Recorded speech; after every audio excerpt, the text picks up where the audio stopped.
সরকারের ভুল ত্রুটি থাকলে তা গণমাধ্যমে তুলে ধরার আহ্বান জানিয়েছেন প্রধান উপদেষ্টা। সকালে বিভিন্ন পত্রিকার সম্পাদকদের সাথে বৈঠক করেন তিনি। বলেন, সরকারের মেয়াদ জনগণ ঠিক করবে।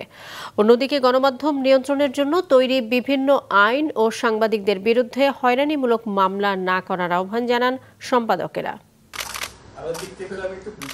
দায়িত্ব নেওয়ার পর প্রথমবারের মতো প্রধান উপদেষ্টা ডক্টর মোহাম্মদ ইউনূস বৈঠক করলেন বিভিন্ন পত্রিকার ২০ জন সম্পাদকের সাথে।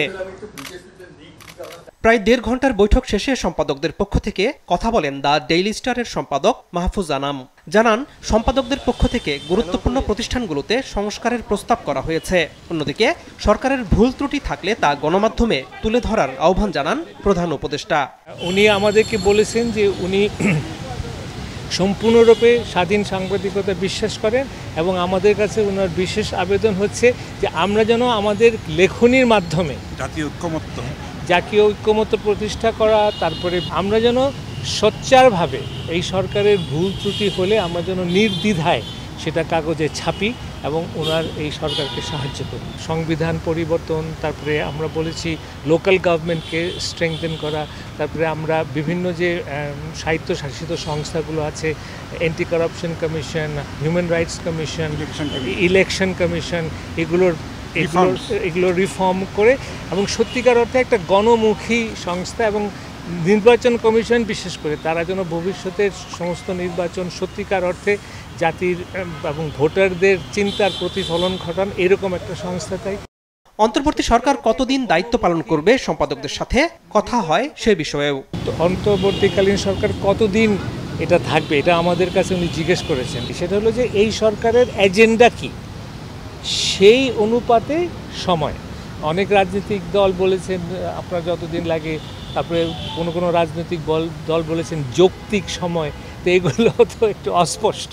তো ওনার ইচ্ছা যে আমরা ইভেন খবরের কাগজের মাধ্যমেও টেলিভিশনের মাধ্যমেও এগুলো নিয়ে বিস্তারিত আলোচনা করে ওনাকে একটা ধারণা দিই যে জাতি কী চায়, কয় বছর হতে পারে, ২, ৩, ৫, এটা নিয়ে ওনার কোনো নিজস্ব কোনো চিন্তা নাই। উনি চান জনতার চিন্তাটা জানতে এবং সেই ব্যাপারে উনি মিডিয়াকে আহ্বান করেছেন যে আমরা যেন সেই একটা মিডিয়া হয়ে মানে জনগণের কথা লিখি এবং ওনাকে জানাই যে কতদিন। গণমাধ্যম কর্মীদের যেন অযথা মামলা না হয় সেই সুপারিশ করেন সম্পাদকেরা।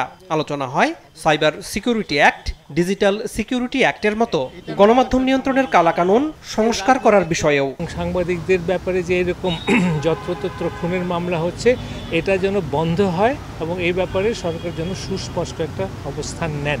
সাংবাদিকদের যদি কোনো রকম দোষ থাকে, তারা যদি দুর্নীতির কারণে থাকে, তাদের সঙ্গে আলাদা মামলা হবে, কিন্তু এইভাবে যেন না হয়। বলেছি যে এই যে বিএসএস, বিটিভি এবং রেডিও যেটা সরকারের নিয়ন্ত্রণে, এদেরকে সাহিত্য শাসন দেওয়া, তারা যেন পেশাগতভাবে তারা যেন তাদের দায়িত্ব পালন করতে পারে। মিডিয়া নিষ্পেষণে যতগুলো কালো আছে সেগুলোর যেমন digital security act, cyber security act, এই ধরনের আইন যেন অ্যাটলিস্ট এই মুহূর্তে ঘোষণা হয় যে এগুলোতে সাংবাদিকের নিপীড়নের যেসব অধ্যায়গুলো আছে এগুলো কার্যত হবে না এবং এটার রিফর্মটা ওনারা সময় নিয়ে এটা করবেন।